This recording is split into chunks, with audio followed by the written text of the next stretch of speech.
Bonsoir à tous. Je suis Sophie Fay, je suis journaliste au Monde et je suis très heureuse de vous accompagner jusqu'à 19 heures pour cette table ronde consacrée à l'accélération des inégalités, une bombe à retardement. Alors, vous vous souvenez sans doute du livre de Thomas Piketty, Le Capital au XXIe siècle, qui a été un best-seller mondial. Il a été publié en 2013. On est plus de 10 ans plus tard et on parle toujours de ce sujet et on n'a pas le sentiment d'avoir trouvé les solutions.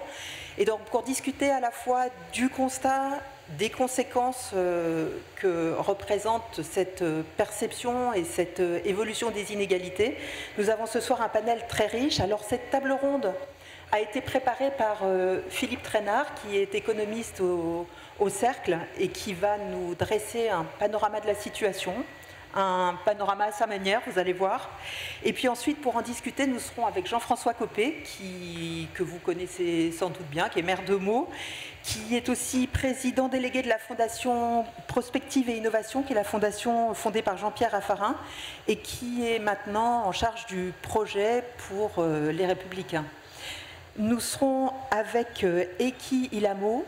Alors, Heikki nous vient de l'Université de Finlande. Je vous rappelle que pour la 8e année consécutive, dans le classement des pays par le bien-être, la Finlande est le numéro 1 mondial. Donc les solutions qui nous viennent de Finlande sont très, très intéressantes. Il a écrit un très bon livre sur un concept qui s'appelle le revenu de participation, qui est une manière de décliner ce dont vous avez peut-être entendu parler, le basic income, le revenu universel, c'est-à-dire un revenu donné à tout le monde, mais avec il vous expliquera, avec une notion de participation. Et le livre est en accès libre si vous voulez le lire, mais en anglais seulement. Didi Wuneli nous vient de Washington. Elle est à la fois nigériane et américaine. Elle est à la tête d'une ONG qui s'appelle One Campaign. Elle a travaillé pour McKinsey, elle a travaillé pour la Fondation Ford, elle a travaillé pour plusieurs ONG et elle développe un plaidoyer pour trouver des solutions concrètes à ces questions d'inégalité et de pauvreté. Elle nous donnera son témoignage. Et enfin, avec nous, nous avons Trisha Shetty, qui est fondatrice de l'ONG She Says. Elle dit, et Trisha est née à Mumbai, je vous recommande de regarder sa conférence TED sur les abus et les violences sexuelles faites aux enfants et en particulier aux jeunes filles, qui est très émouvante. Depuis, Trisha donc, a fondé cette ONG pour défendre les droits des femmes et leur donner la parole. Elle est aussi très active au sein du Forum de Paris sur la paix dans le monde et elle travaille sur les questions de démocratie et de droits de l'homme à Paris depuis 4 ans. Voilà, donc tout de suite, pour lancer le débat, je vais passer la parole à Philippe Trainard. Philippe. Merci beaucoup, Sophie. Les inégalités explosent, une bombe à retardement, mais je rajouterai immédiatement, je voudrais rajouter attention au vocabulaire, attention à ce que nous disons. De quoi s'agit-il quand nous parlons des inégalités? D'abord, les inégalités sont plurielles. Prenons garde, c'est souvent des déclinaisons parallèles. Il est certain que quand il y a des inégalités de revenus, il y a des inégalités de santé, il y a des inégalités de loisirs, elles dérivent tout simplement des inégalités premières qui sont les inégalités de revenus et retrouvées au niveau de la santé, bien évidemment. Même quand vous avez un système de santé puissant qui est bien inclusif, néanmoins vous pouvez retrouver les mêmes inégalités, même si c'est sous une forme atténuée. Deuxième point, c'est que les inégalités ont plusieurs dimensions. C'est ça qui est intéressant. Une dimension géographique. D'abord, est-ce que les choses se passent de la même façon en Afrique, en France et aux États-Unis et dans le monde? Deuxièmement, il faut bien distinguer, et ça malheureusement dans le débat sur les inégalités, c'est jamais distingué, le brut et le net, les inégalités avant impôt et les inégalités après impôt, après prestation, qui sont justement faites pour combattre les premières inégalités. Et puis, bien évidemment, vous avez les inégalités par statut. Alors, vous avez les questions de genre, mais vous avez aussi les statuts, c'est-à-dire les cohortes. Est-ce que Philippe Trainard, en 2000, comment va évoluer son revenu en 2020 par rapport à un autre foyer qui a un revenu plus faible ou qui a un revenu plus élevé? On suit donc des cohortes. Alors, quelques conclusions juste pour vous montrer que les conclusions ne sont pas tout à fait univoques. Premièrement, au niveau mondial, les inégalités ont baissé, donc ça reste en tous les cas entre 1980 et 2019. Depuis 2019, nous n'avons pas de chiffres fiables. Deuxièmement, à l'intérieur des pays, de 1999 à 2019, c'est plutôt une stabilité des inégalités. Aussi, là, après 2019, prenez garde des chiffres qui vous sont donnés avec beaucoup d'assurance. Ils sont extrêmement fragiles. Si je prends les États-Unis, lieu de l'explosion des inégalités, nous avons une explosion des inégalités des revenus bruts, mais nous avons une stabilité des inégalités de revenus nets sur la période 1980-2022, une chose qui est assez peu connue et qui est maintenant bien informée, n'est-ce pas? Et si je prends les États-Unis en matière de patrimoine, là nous avons une très grosse explosion des inégalités, effectivement, mais attention, comme en France, 50% est explicable par le vieillissement, donc des effets d'âge, c'est-à-dire comme vous vivez plus longtemps, vous accumulez plus longtemps du capital. Enfin, concernant la France, n'est-ce pas, nous avons entre 1980 et 2000 à peu près une stabilité des inégalités, puis à partir de 2000, une baisse des inégalités, grosso modo, là de nouveau jusqu'en 2019, n'est-ce pas, et par cohorte, si on prend des cohortes, la baisse des inégalités est encore plus forte. C'est-à-dire quelqu'un qui commence bas en 2000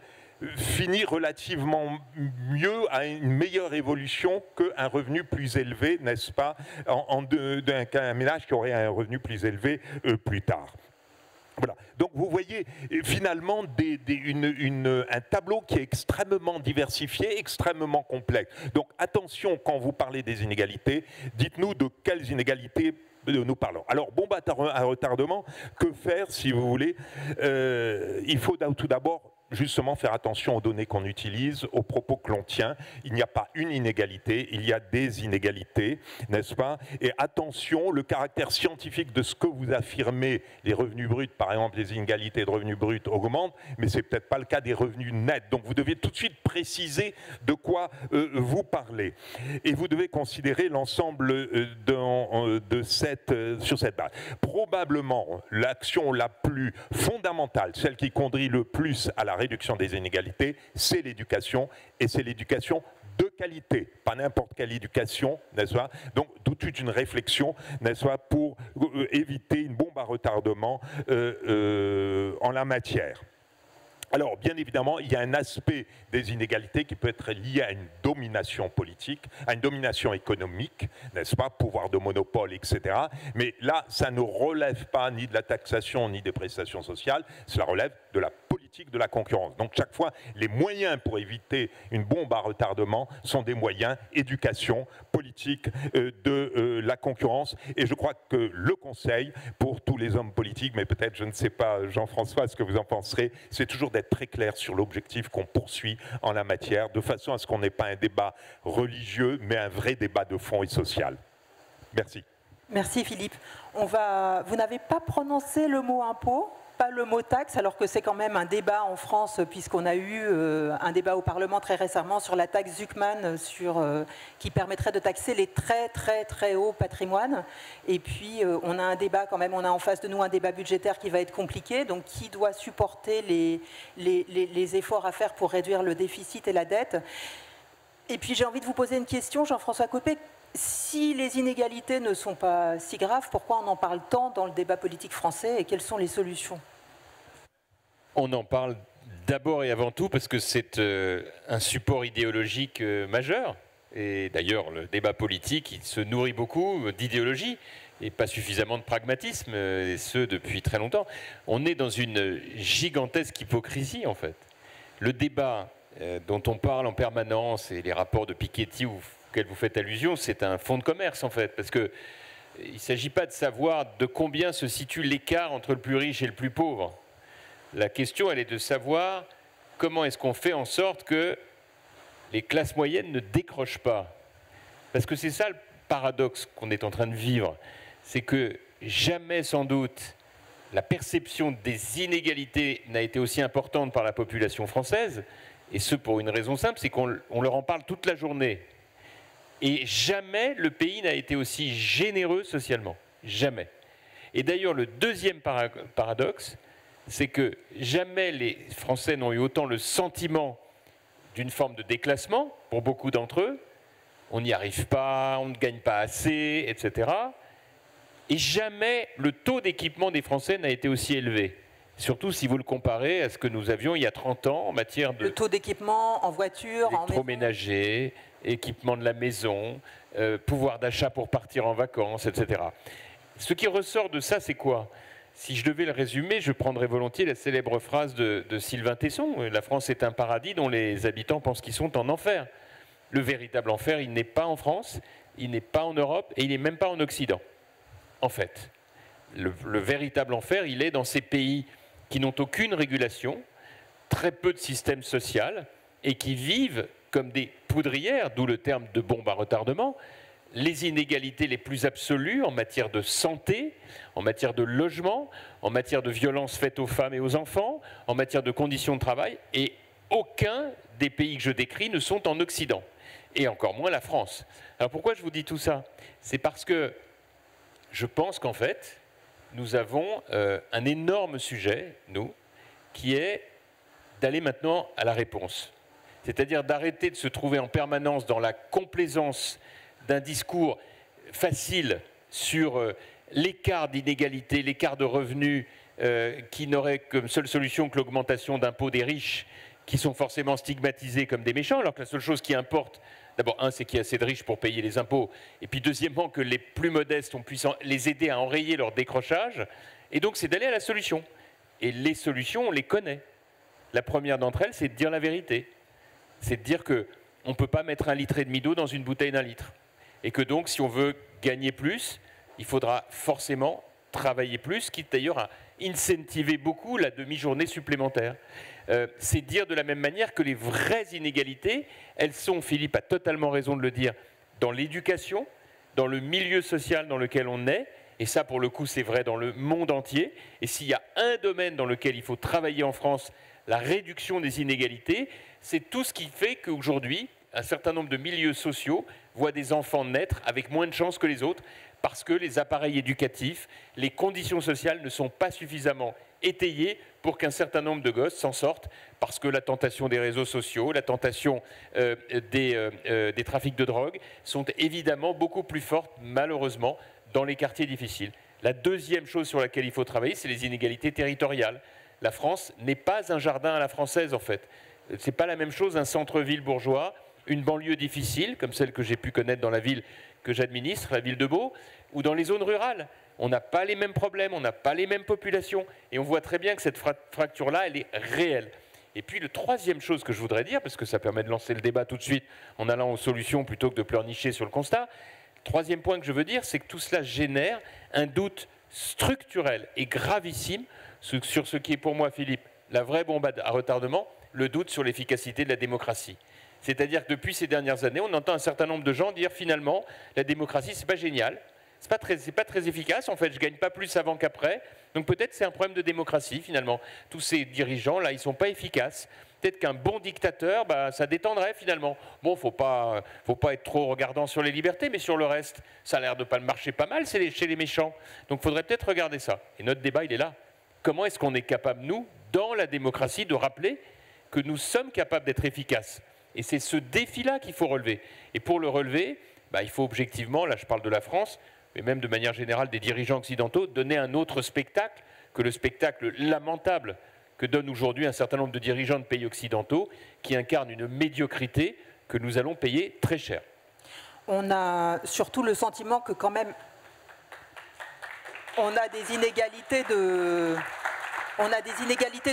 pouvoir, en fait. On a une telle concentration des richesses en haut de la pyramide que certaines personnes qui détiennent ces fortunes ont une influence politique, éditoriale si très importante quand même. Sophie, si c'était vrai, alors on n'aurait pas en France 60% de dépenses publiques sur PIB et 50% de prélèvements obligatoires sur PIB. Vous voyez, si les riches étaient si influents que ça, parce que les riches, s'il y a bien des gens qui n'ont pas envie d'avoir plus de dépenses... Ils ont un impôt régressif quand même au sommet. Oui, mais ce que je veux vous dire, Sophie, simplement, c'est que ce n'est pas là le sujet. Le sujet, c'est comment est-ce qu'on est capable de mesurer l'efficacité de la dépense sociale. Or, aujourd'hui, malheureusement, on dépense de plus en plus Et pour autant, on voit bien que ça n'améliore pas la qualité du service public social. Donc ce n'est pas que un sujet d'augmentation de dépenses et d'augmentation d'impôts. Mais je sais que c'est un débat sur lequel je ne vous convaincrai pas, mais après tout, je me dis, c'est pas très grave. Ce qui compte, en fait, on a chacun nos idées, ce qui compte, c'est qu'on comprenne une chose. Ce qui est l'enjeu aujourd'hui, c'est le décrochage des classes moyennes. Qu'est-ce qui fait qu'aujourd'hui, elles se sentent dans une situation de déclassement, alors qu'en réalité, elles portent la dynamique du pays, mais que la réduction du temps de travail, l'abondance de dépenses sociales mal financées, mal évaluées, fait qu'il y a une insatisfaction générale. Et c'est ça, probablement, qu'il va falloir résoudre. Merci beaucoup. Je me tourne vers vous, Heikki Ilamo. Vous êtes un disciple de... Enfin, je ne sais pas si on peut dire disciple, mais vous avez beaucoup étudié les travaux de Tony Atkinson. Tony Atkinson est le professeur d'économie de la London School of Economics et de l'Université d'Oxford, qui a inspiré les travaux de Thomas Piketty et qui a commencé à donner l'idée à Thomas Piketty de travailler sur les patrimoines. Et vous avez suivi une des voies dans vos recherches de Tony Atkinson qui parlait de mettre en place un revenu de participation pour réduire les inégalités. Alors j'aimerais beaucoup avoir votre avis sur le constat que les deux premiers intervenants ont fait. Est-ce que vous le partagez ou est-ce que vous en avez un autre? Enfin, Tout d'abord, merci beaucoup de votre invitation à cette table ronde. Je crois que cette table ronde est très judicieuse parce que je crois qu'on se trompe sur les inégalités. Les inégalités, c'est la solution un petit peu pour tout ce qui va mal dans le monde. Donc on prend ça comme excuse où on dit que si on améliore les inégalités, tout le reste va s'améliorer. Je crois que la question clé, en fait, c'est plutôt est-ce que les inégalités sont la cause ou la conséquence de déficience sociale? Donc, si il y a des inégalités, si on les réduit, ça ira mieux, ou est-ce simplement la conséquence des malheurs, des maux, en fait? Et à ce moment-là, la réduction des inégalités ne résultera pas en autre chose que juste une réduction des inégalités, ne réglera pas d'autres problèmes. Moi, je suis plutôt en désaccord avec les orateurs précédents. Moi, je parle d'inégalité en termes d'inégalité de richesse et de revenus. J'aime penser aux inégalités en termes de température du corps, corporel. Si la température est élevée, alors il y a quelque chose qui ne va pas dans votre corps. Mais si c'est simplement le symptôme d'une maladie, en fait, une inflammation, par exemple, dans une partie de votre corps, et si vous ne faites que traiter les conséquences, ça ne va pas vous guérir, ça ne va pas guérir votre maladie. Donc, mon opinion est que les inégalités sont surtout une conséquence de problèmes sociaux. Et c'est la conséquence d'un manque d'éducation, c'est la conséquence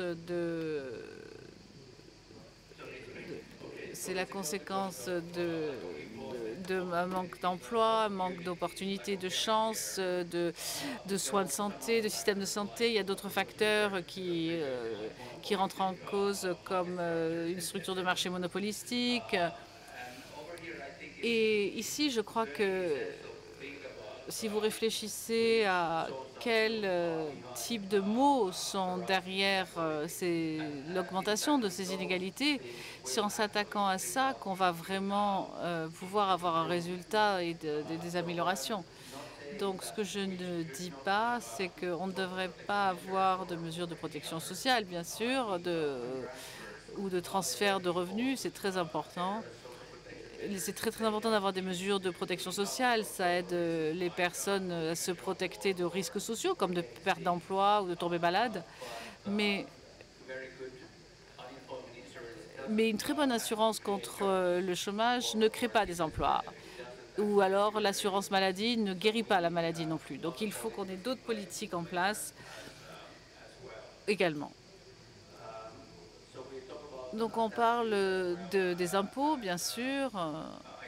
Moi, je crois que l'amélioration des impôts, ça va réduire les inégalités, c'est très important. Et vous avez besoin de bonnes institutions publiques pour lutter contre les causes de base des inégalités. Mais je crois que les impôts ne sont pas aussi importants qu'on veut bien le dire. C'est également important de voir comment l'argent des impôts est dépensé. Si c'est dépensé sur une éducation de qualité qui a été soulevée plus tôt, évoquée plus tôt, ou une bonne protection sociale, cela ça va s'adresser à la cause du mal, en fait, de la cause même des inégalités. Donc, ce que je veux essayer de dire, c'est que les inégalités en tant que telles, et ce n'est que le symptôme des choses qui se passent mal dans une société. Ce n'est pas la cause fondamentale. Et le dernier point que je veux faire, c'est pourquoi ce débat, il ne faut pas que ce débat se trompe de sens. Nous devons faire une distinction entre l'égalité comme un impératif moral ou un objectif moral. Et c'est d'ailleurs c'est incarné dans votre constitution, enfin dans votre slogan en France, liberté, égalité, fraternité. Et c'est mis très en œuvre en Finlande. Donc on est convaincu du besoin d'avoir une société juste. Et c'est un objectif important en soi. Mais ensuite, il faut regarder la cause du problème et de l'inégalité et comment on peut gérer la cause même du problème. Merci. Pardon, je l'entends parler anglais, je continue en anglais alors qu'on s'était promis de modérer en français, donc je vous prie de m'excuser. Donc Didi Wounelli, vous regardez de Washington ces politiques de lutte contre les inégalités, mais aussi les politiques de lutte contre la pauvreté. Alors aujourd'hui, est-ce qu'il est plus efficace? On voit que les politiques de lutte contre les inégalités ont peut-être du mal à prospérer puisqu'on a du mal à se mettre d'accord sur le constat et à obtenir des résultats. Donc est-ce qu'il ne faut pas mieux lutter contre la pauvreté? Et qu'est-ce que vous faites pour cela au sein de votre ONG One Campaign? Thank you very much for the opportunity. Merci beaucoup de me donner l'opportunité de parler. Moi, j'ai beaucoup applaudi. J'aime beaucoup le commentaire qui vient d'être fait avant moi. One Campaign a été fondé sur ce postulat que personne n'est égal si nous ne sommes pas tous égaux. Et Bono, Jamie Shriver, trois individus qui viennent de milieux complètement différents et quelque chose qui se passe dans une autre région dans le monde leur semble absolument inacceptable. Comment on peut vivre avec ça en acceptant ça? Et c'est ça qui a inspiré leur travail. Et nous pouvons célébrer beaucoup de victoires ensemble et que nous avons engrangé au cours des derniers 20 ans. Donc, par exemple, nous savons qu'il y a de moins en moins le taux de natalité diminue par 2, les enfants qui n'arrivent pas à dépasser leur 5e anniversaire, parce que beaucoup d'entre nous dans cette salle, et plutôt on a réussi à améliorer ce taux de mortalité infantile grâce aux travaux de beaucoup d'entre vous. Mais il y a encore des inégalités qui demeurent. One Campaign a des données qui sont intéressantes que j'aimerais partager avec vous sur où il reste des inégalités et pourquoi.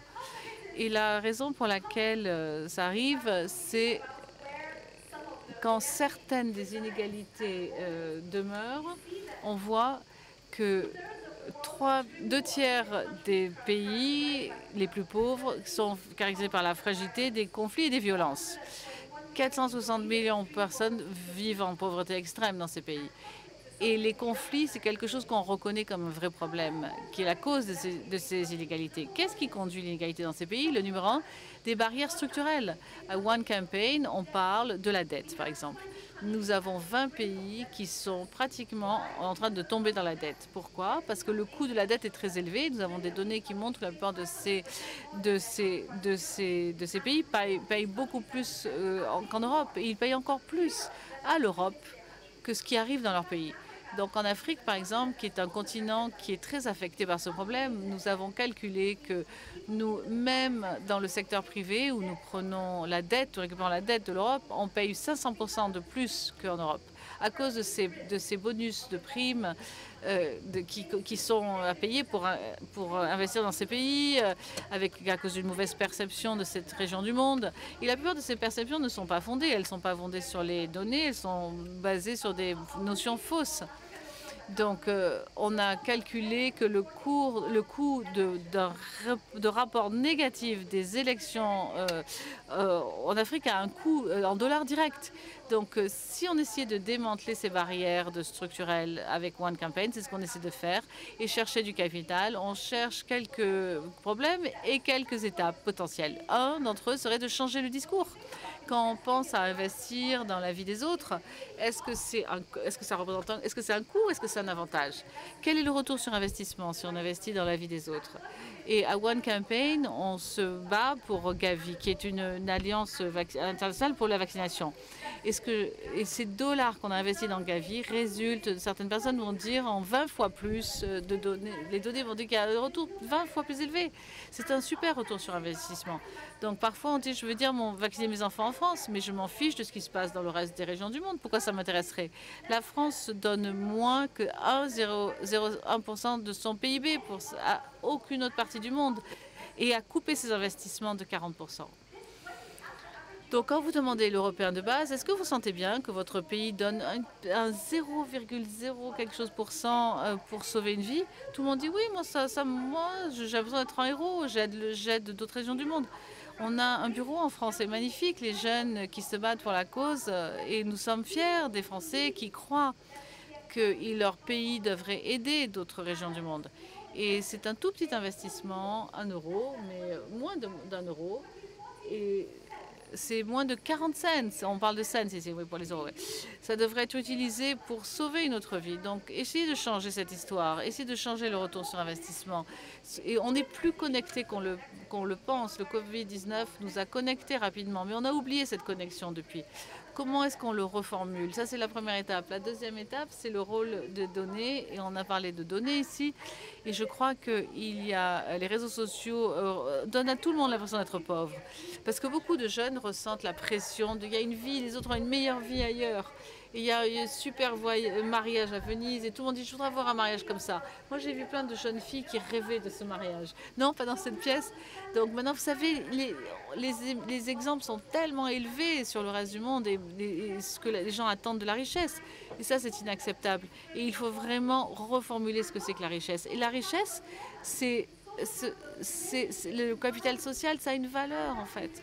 Et cette reformulation est très importante. On a publié un très bon rapport et je vous le conseille à tous de venir voir notre portail One Data, One Campaign, de la précarité à la sécurité. Et comment on défie les sécurités? Ce n'est pas du tout, ce n'est pas juste, c'est la sécurité de la santé surtout. C'est des contrats sociaux, c'est ça la sécurité sociale, pardon, c'est le bien-être, c'est la sécurité de la nutrition. Et il faut reformuler ce qu'on entend par sécurité. Et c'est ça que je veux dire quand il faut changer l'histoire et il faut se servir des données. Et il faut qu'on tienne les gouvernements responsables également. Nous, en tant que citoyens du monde, ne pouvons pas laisser nos gouvernements abdiquer de la responsabilité qui leur incombe de servir. La France a bénéficié beaucoup de tous les pays francophones en Afrique. Et nous voyons la France comme un très bon partenaire.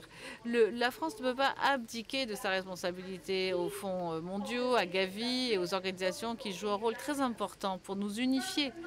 La France ne peut pas abdiquer sa responsabilité au Fonds pour l'Afrique qui va nous permettre de déployer des solutions. Et nous, on croit vraiment qu'il va y avoir un chemin vers la durabilité et c'est là où on voit les investisseurs européens qui travaillent avec nous et qui nous offrent des financements qui sont justes, qui sont au bon prix et qui nous apprennent à nous engager vers la durabilité. Nous avons une vision que les pays d'Afrique vont développer leur économie et nous avons un engagement de la plupart des partenaires sur le continent qui montre que nous sommes à une étape où nous arrivons à une étape où nous ne serons plus dépendants des autres. Et moi, je vous assure que dans les années à venir, on va parler des histoires de réussite qu'on a réussi à faire parce qu'on a changé le récit, on a pris des responsabilités, on s'est engagé pour la solidarité et on a pris un engagement personnel pour se voir en tant que voisin et en tant que partenaire, en tant que père.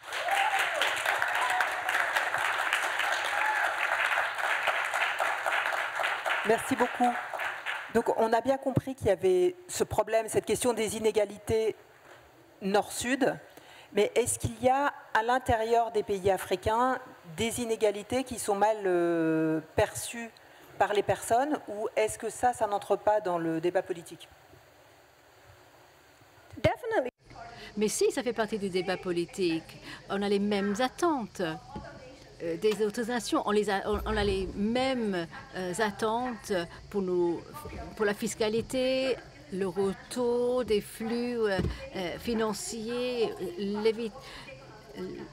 les problèmes fiscaux, etc. Donc, on est responsable, il faut les données qui peuvent être utilisées pour former la base de prise de décision. Les gouvernements sont responsables, puisque sinon, on est partie prenante. Trisha Shetty, on a peu parlé jusqu'à maintenant des inégalités de genre, et pourtant, elles sont fondamentales, on les voit partout, dans tous les pays, et il y a des progrès qui ont été faits, mais on voit que dès que y compris dans les sociétés européennes, y compris en France, dès qu'on relâche la pression, l'attention sur ce sujet, ça recule. Et les inégalités sur l'éducation en particulier sont déterminantes pour la suite sur les revenus, les patrimoines. Qu'est-ce que vous faites avec She Says et comment vous pouvez nous parler de ce sujet ? Merci beaucoup. En fait, je trouve que c'est marrant qu'on fait le débat sur le sujet de l'accélération des inégalités en bombe à retardement. Je suis désolée, ce n'est pas une bombe à retardement. Le bombe est là, quoi. Le bombe est là. C'est quoi notre définition de Next Global Crisis? Si je simplifie tout ça, pour moi, ça reste, just to be very simple, climate and health. La crise climatique est là. C'est là. AI, tech disruption that's affecting. La rupture technologique existe déjà. Et tout ceci ensemble, la perte de confiance dans les systèmes multilatéraux, la perte de confiance dans les institutions, le déclin de la démocratie partout dans le monde, tout est déjà présent. Bon, retardement, je suis désolée, non. La comparaison, et je suis désolée, monsieur Philippe, mais je suis pas du tout d'accord que l'inégalité, ça tombe depuis quelques années, parce que si on voit juste le data, en fait, even when you talk about data, there is a problem. Même lorsqu'on parle des données, il y a un problème. On n'a pas d'accès aux données transparentes. Les pays ne nous donnent pas l'accès à ces données transparentes. Et on a le Thomas Piketty qui a rédigé son compte-rendu sur les bases de 2022 et 2023.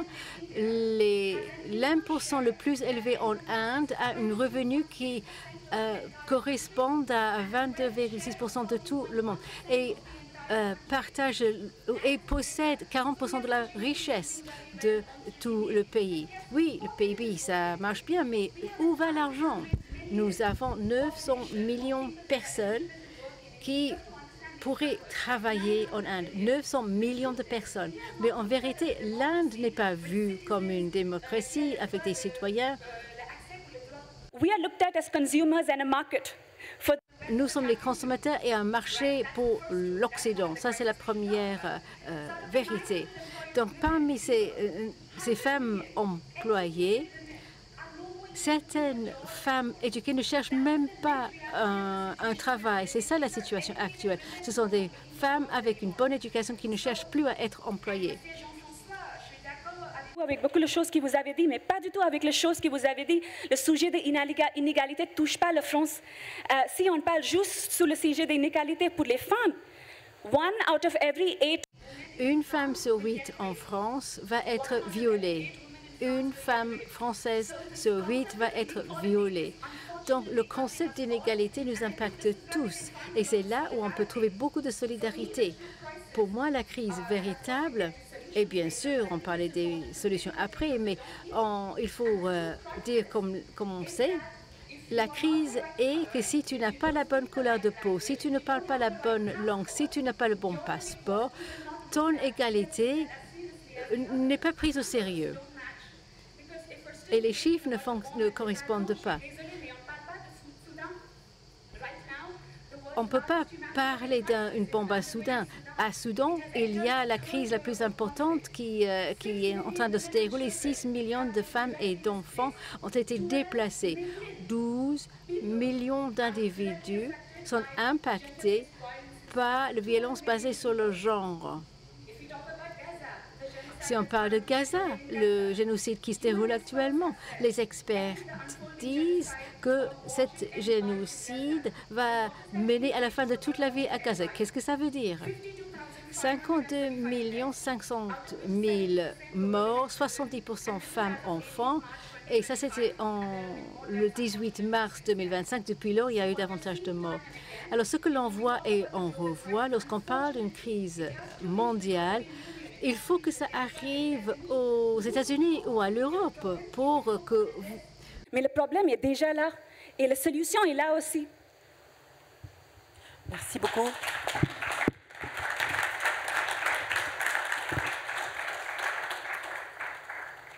C'était très vibrant et j'ai envie de vous repasser la parole, Didi, parce qu'il y a une grande question qu'on se pose en ce moment, c'est les capacités budgétaires pour réduire ces inégalités. On voit qu'elles sont remises en question partout, à la fois parce qu'il y a un fort endettement des pays développés, à la fois parce qu'il y a des changements de politique aux États-Unis et à la fois parce qu'on voit des changements de politique des grandes organisations philanthropiques. Qu'est-ce que vous pouvez faire contre ça et comment on peut agir?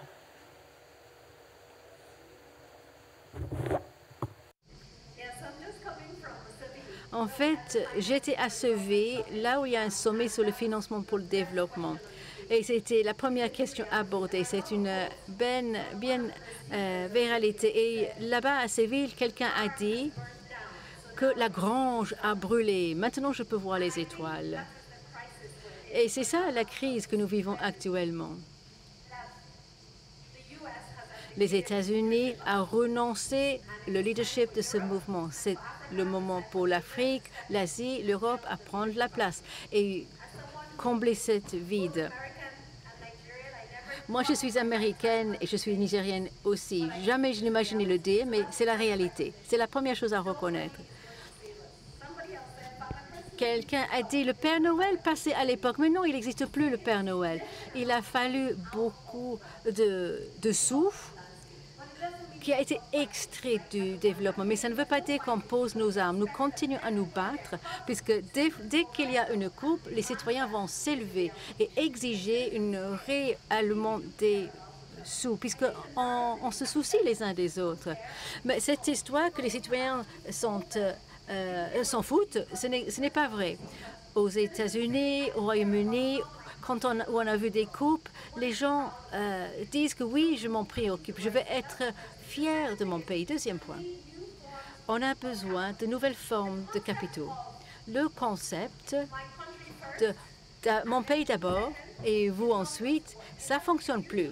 Il faut que ce soit gagnant-gagnant, des rapports basés sur la confiance, qui doit être reconstruite.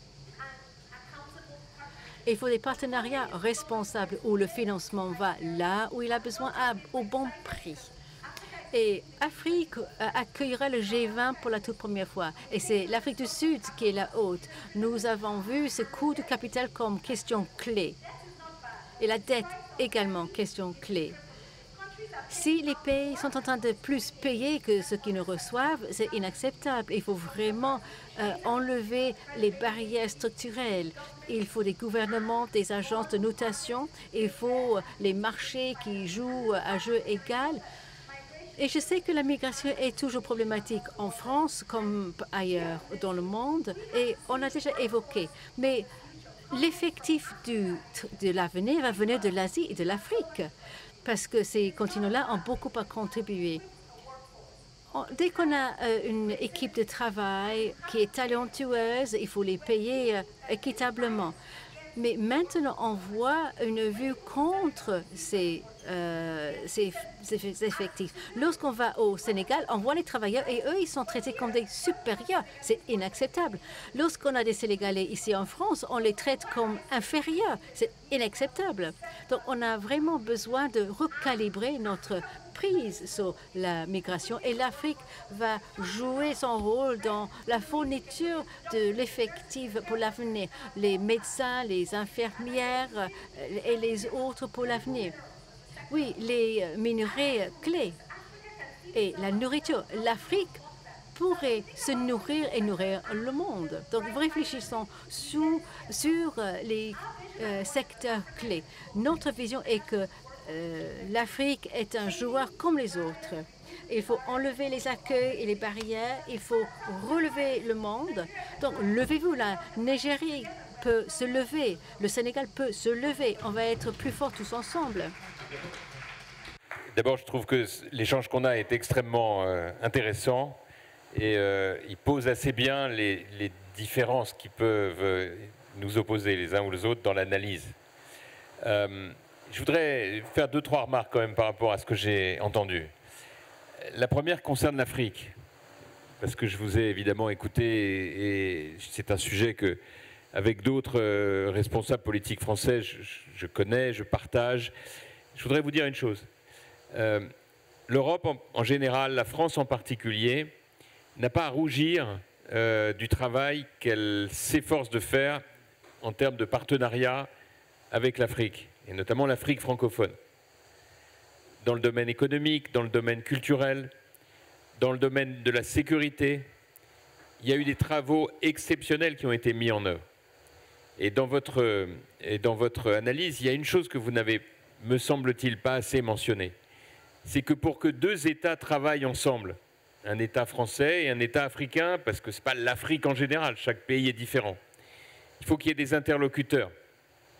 Il faut qu'on sache avec qui on peut parler. Or, quand vous avez en face de vous des dirigeants qui en fait n'ont pas envie de vous parler parce qu'ils instrumentalisent la relation avec vous pour des fins de politique intérieure et qu'ils sourient aux sirènes de forces extérieures, de milices comme celle de Wagner par exemple, ou de certains comportements d'autres pays comme par exemple la Chine, on ne marche pas à armes égales. Et il y a un moment où un pays comme la France, qui n'est pas une superpuissance, n'a pas ni les moyens, ni des raisons objectives de s'acharner à vouloir partager des échanges avec des gens qui n'en veulent pas. Et il faut que vous l'entendiez.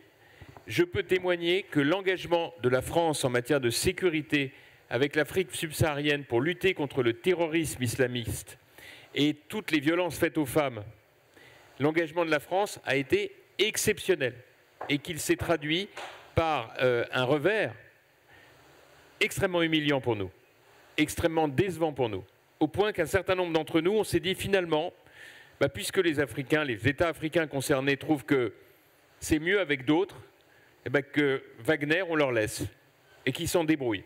Parce qu'on ne peut pas en permanence prendre autant de revers, d'humiliation et même de culpabilisation par rapport à l'effort qu'on a envie de faire, avec nos moyens, avec nos maladresses, mais avec une vraie volonté d'aider et de partager les expériences. La deuxième chose que je voudrais dire, et ça s'adresse à vous parce que je vous ai écouté évidemment avec beaucoup d'attention et je salue le brio de votre intervention, mais quand même, qu'est-ce qui fait qu'on mesure les inégalités? C'est la manière dont un État les combat, ces inégalités. Et je suis désolé de le dire, mais c'est en démocratie qu'on combat mieux les inégalités que dans toutes les autres formes de régime. Et je vous le dis avec d'autant plus de conviction que les violences faites aux femmes dont vous parlez, il se trouve que vous vous adressez à quelqu'un qui est un des grands militants en France de la lutte contre les inégalités entre les hommes et les femmes. Parce que je me suis beaucoup engagé sur ces sujets dans de très nombreux domaines. Avec la loi Copé-Zimmermann, par exemple, sur la parité dans les conseils d'administration. Et puis aussi pour les violences faites aux femmes, pour la loi que j'ai portée pour l'interdiction de la burqa, etc. Sur tous ces sujets, ce que je veux simplement vous dire, c'est que nous, en France, et c'est la différence avec bien d'autres pays non démocratiques, nous déployons des moyens considérables pour ne rien laisser passer, pour faire en sorte que le discours de victimisation ne soit pas recevable. Bien sûr qu'il y a des violences, évidemment, et nous les combattons, c'est la différence. Il y a des régimes politiques qui sont totalement indifférents à ces violences. Jamais la France, jamais de manière générale les pays européens. C'est parce que c'est les valeurs qui sont les nôtres.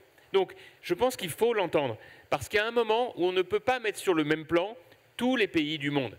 Chacun a sa culture. Moi, je n'ai pas de problème avec tout ça. Je ne porte même pas de jugement moral. J'ai horreur d'ailleurs de cet ethnocentrisme très européen, très occidental, qui consiste à considérer que les autres sont des idiots qui n'ont rien compris parce que c'est nous les démocrates. D'ailleurs, je suis même arrivé à un moment de ma vie où je pense qu'il faut arrêter de demander à des pays non démocratiques de devenir des démocraties. Chacun fait comme il veut et comme il peut. Mais on ne va pas en plus prendre des leçons. Voilà, parce que sur ces sujets, on fait du mieux qu'on peut et on a mis en place des dispositifs extraordinairement courageux. Et ma dernière remarque, puisque j'ai commencé mon propos tout à l'heure en disant que le drame que nous vivons aujourd'hui, c'est qu'il y a de plus en plus de gens dans les démocraties qui remettent en cause le régime démocratique, en disant finalement, est-ce que c'est un si bon régime que ça? Notre vrai danger, c'est dans nos pays occidentaux, des dirigeants populistes, extrémistes, qui sont en train de nourrir leur succès électoral en remettant en cause ces combats que nous devons mener, par exemple, pour la lutte contre les discriminations faites aux minorités. C'est ça notre sujet. Et croyez-moi, celui qui vous le dit, il est tout sauf woke, vraiment, à tous égards, parce que je pense que c'est l'autre partie de l'extrémisme qu'il faut combattre avec la même force, mais de grâce qu'on arrête de mettre sur le même plan les pays démocratiques qui font du mieux qu'ils peuvent pour lutter contre ces inégalités et les autres pays qui se nourrissent de ces inégalités pour continuer de faire perdurer des valeurs qui ne sont absolument pas celles de l'Europe et de l'Occident.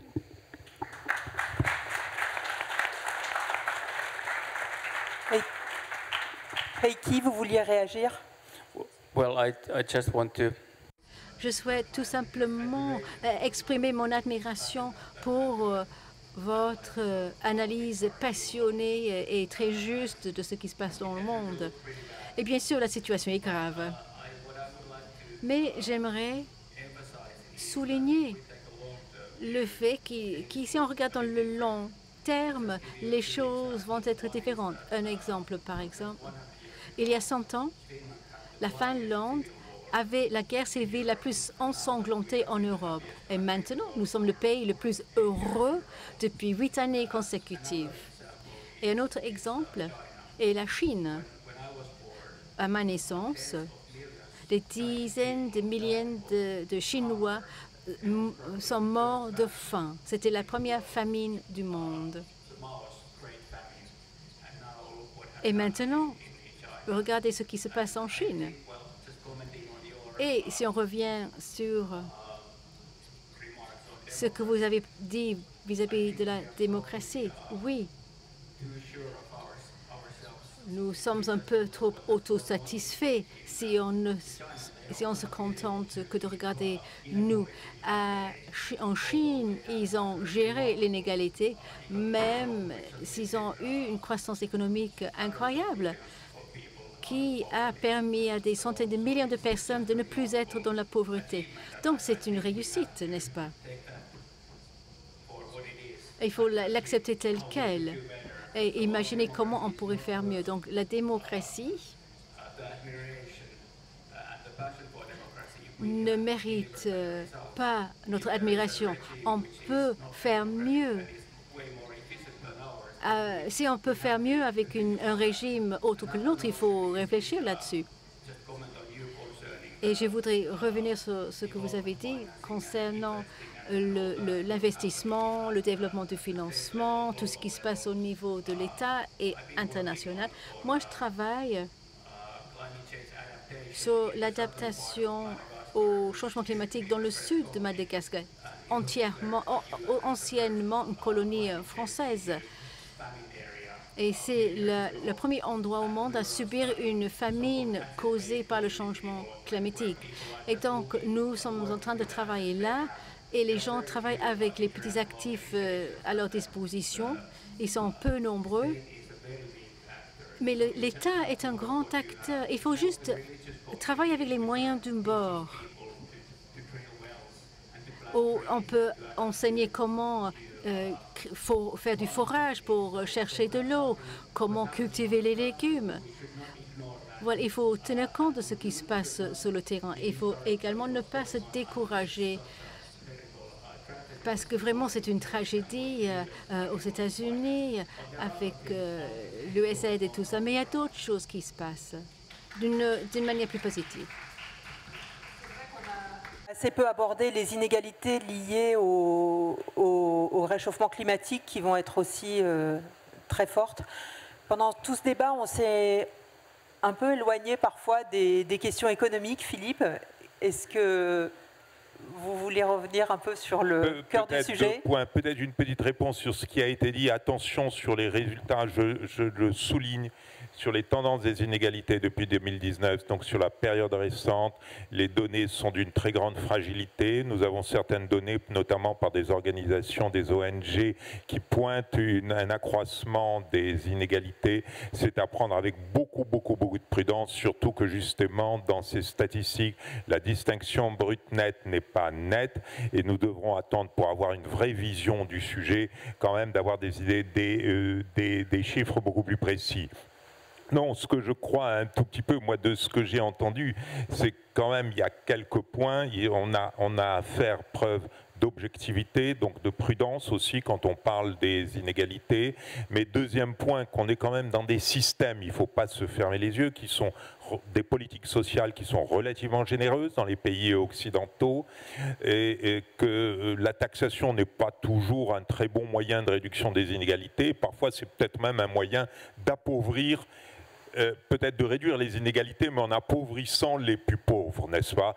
Notamment par le ralentissement de la croissance et d'autres choses. Inversement, on voit bien, je pense, qu'il a été insisté, c'est le rôle de l'éducation, je pense, le rôle aussi des territoires. Comment éviter qu'il y ait des distinctions territoriales, que ce soit nord-sud, que ce soit à l'intérieur de la France.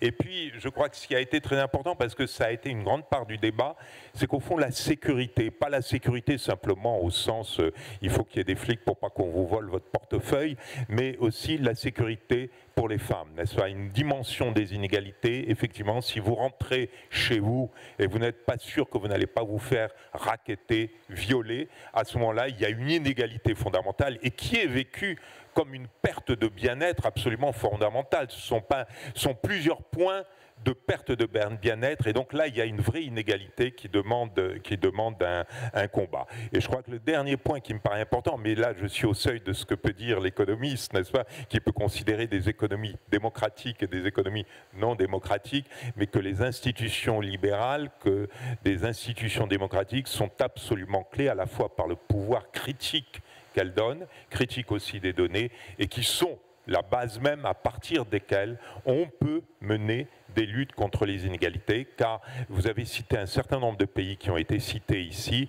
Eh bien, la lutte contre les inégalités y est extrêmement difficile, alors que les inégalités explosent, tout simplement parce que tout est masqué, parfois d'ailleurs dans un discours très anti-inégalitaire, mais où la réalité est exactement à l'opposé. Merci. Merci à tous pour vos contributions. Je suis désolée, on a peut-être le temps pour une toute petite question. Je vois une main qui se lève au fond.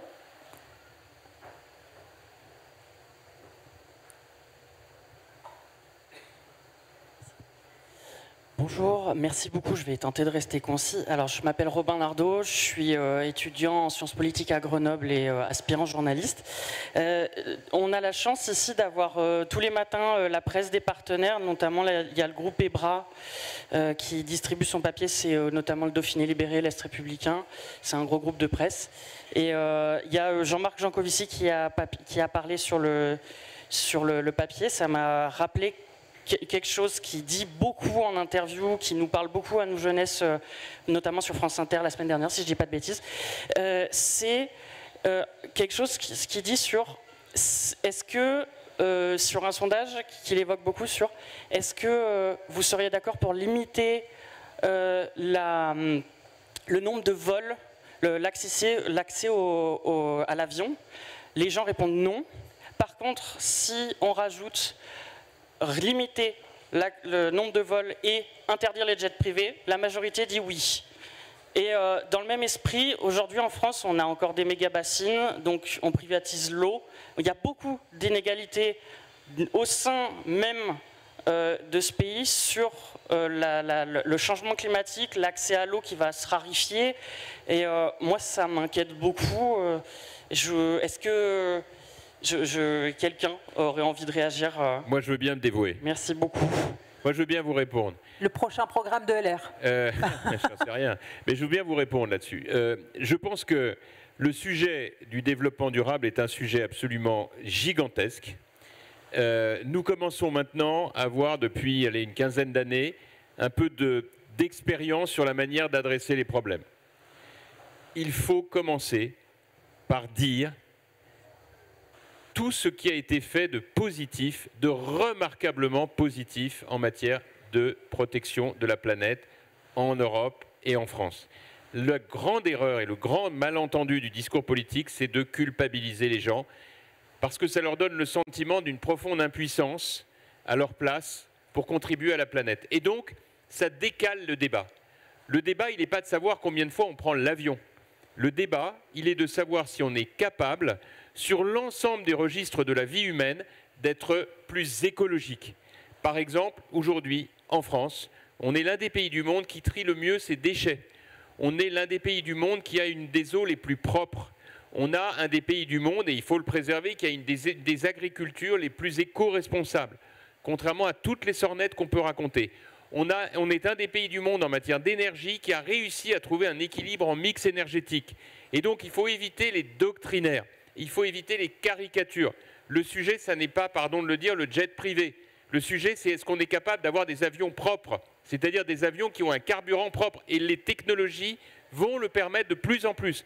C'est ça les enjeux. C'est d'essayer d'éviter d'être par le petit bout de la lorgnette, par une approche idéologique et stigmatisante, et de proposer des politiques publiques qui soient responsables, dans laquelle on ne culpabilise pas les gens, mais dans laquelle on les associe. Une société de confiance plutôt qu'une société de méfiance. C'est ça le privilège des démocraties par rapport aux dictatures. Ça renvoie à l'échange que j'ai entendu tout à l'heure. La dictature, par définition, vous n'avez pas le droit, la liberté de contester ni de critiquer ce qui est dit. Au moins en démocratie, vous avez ce droit. Mais le rôle des politiciens, des hommes politiques publics, quand ils défendent des politiques publiques, c'est justement de les positiver, pas d'être en permanence dans l'anxiogène. C'est ça notre enjeu. Et vraiment là-dessus, je pense qu'on a un énorme défi à relever. Non, on pourrait faire une deuxième table ronde, je crois, mais on a un petit message de temps écoulé. Philippe, le mot de la fin. Je vous laisse le mot de la fin. Allez-y. Le mot de la fin. Non, je crois que de ce qu'on a dit, c'est qu'il y a des inégalités, qu'il faut faire très attention. Il y a inégalité et inégalité. En fond, il y a des inégalités qui appellent une action, et une action très rapide. La question d'une bombe à retardement, je crois que c'est ce que disait Madame, au fond, dans les inégalités, celles qui posent problème ne sont pas à proprement parler des bombes à retardement, ce sont des sujets actuels que nous devons combattre. Et c'est vrai que ce sont tous parfois des pans qu'on a tendance à un petit peu négliger et qu'il faut replacer au centre, notamment cette question de la sécurité des femmes, parce que je pense que quelqu'un qui ne vit pas en sécurité n'est pas quelqu'un qui peut profiter de la vie. Merci beaucoup, merci à tous.